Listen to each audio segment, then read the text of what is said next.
When we grew up in the 80s, there was a culture of reading. A lot of us children, our lives revolved around books.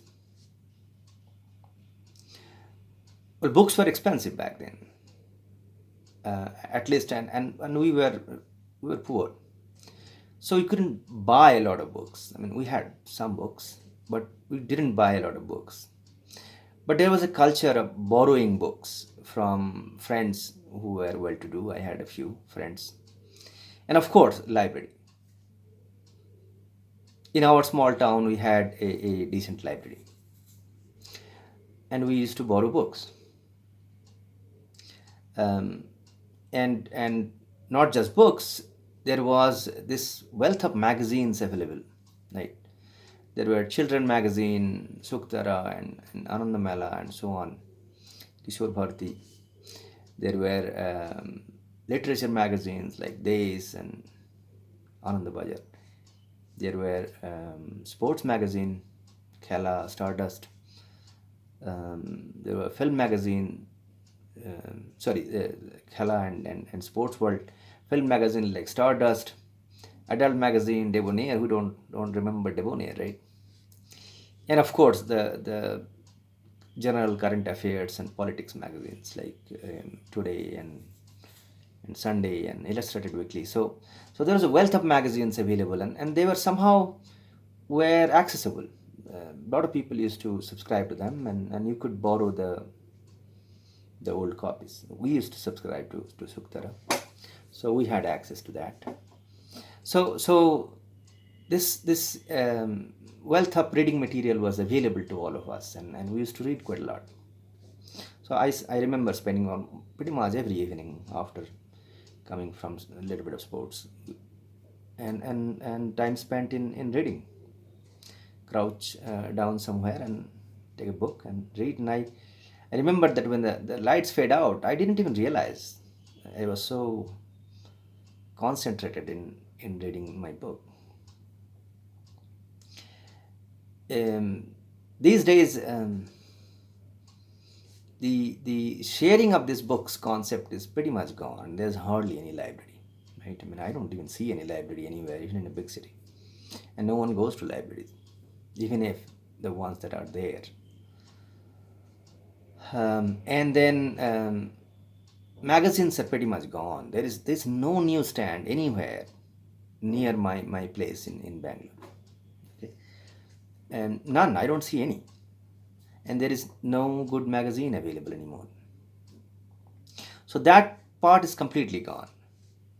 But one thing has happened is this: buying and owning of books has gone up dramatically with the availability of these online bookstores, Amazon, Flipkart, and cheap paperback prints. I mean, I bought Kipling Skim the other day. It's for 99 rupees. That's it. 99 rupees is cheap compared to today's buying power. So, so the books has become cheap, and people have grown rich. So people buy a lot of books.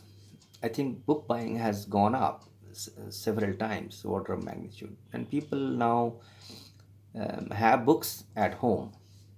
But what I'm not sure about is that whether readership has gone up or not. People are buying a lot of books, but are they really reading them? Is the question. I have a sneaky suspicion that people just hoard them. They don't read them so much. I mean, even the children, some children do read, but most of them don't read. I don't feel that way. So why am I talking about reading, and what is it about reading that kind of appeals to me? There are three things about reading that is important in my opinion. One is the sheer convenience of having a book.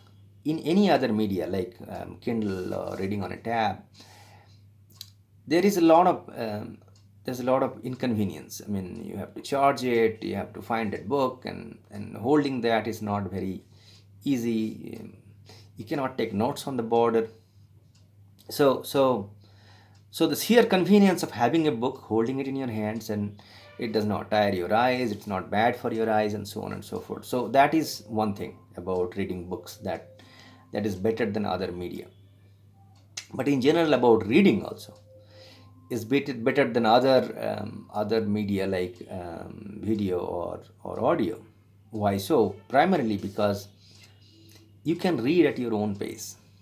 Okay, a video, if you don't understand something, you have to pause and go back and rewind and play again, and that is inconvenient. Reading is always in pause mode. You just pause and you think. You read.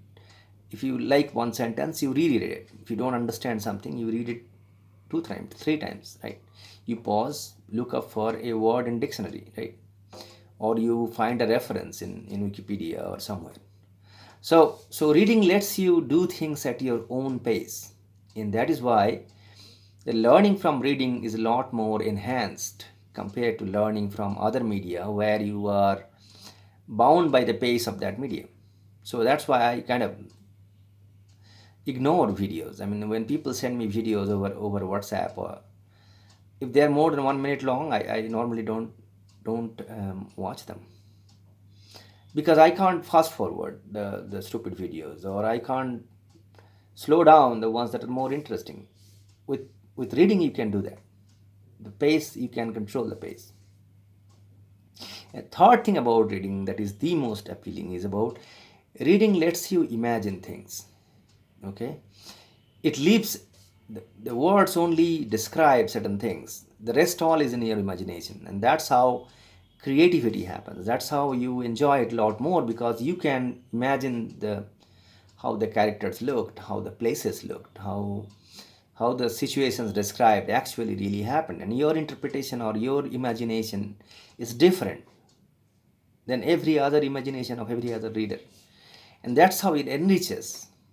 From the same sequence of events, the same description that has been there in a book, I imagine it one way, and all other 1 million readers of that same book imagines in their own way. And it creates 100 different imaginations of the same event. That's how it becomes so much more beautiful.